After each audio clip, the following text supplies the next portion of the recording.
Ce samedi 25 juin 2022, dans les 12 coups de midi sur TF1, Yael revenait pour une 8e participation. Le maître de midi a dû affronter Pauline, Aurélia et Rémi.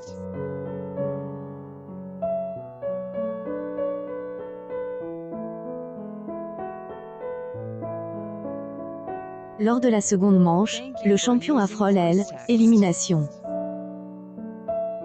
Il confronte Rémi en duel.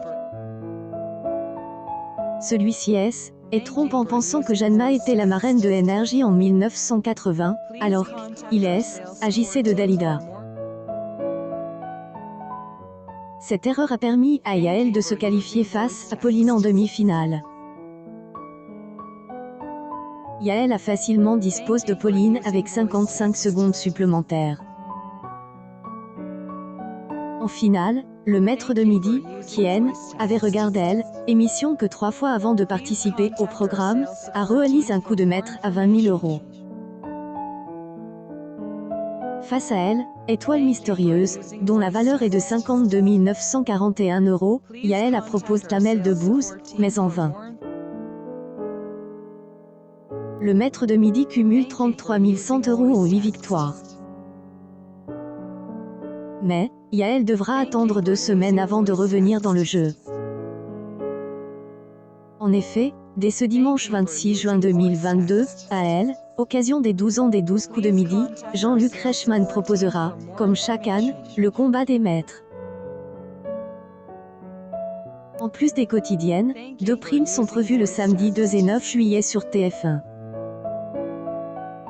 Ainsi, Bruno, Paul, Xavier et autres grands champions du jeu vont affronter durant 15 jours.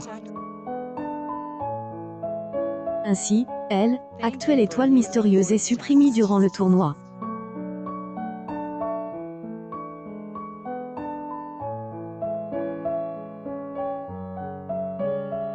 Cette édition des 12 coups de midi a été suivie par 2,32 millions de téléspectateurs, soit 30,1 par le jeu est en hausse de 0,5 points sur une semaine.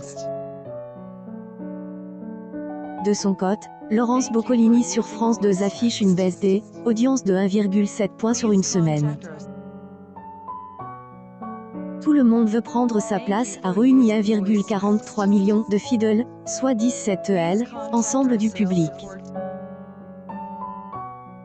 Le jeu du midi de France 2 pourrait baisser en audience étant donné que le combat des maîtres, avec le retour des plus grands champions des 12 coups de midi, peut susciter la curiosité de nombreux téléspectateurs.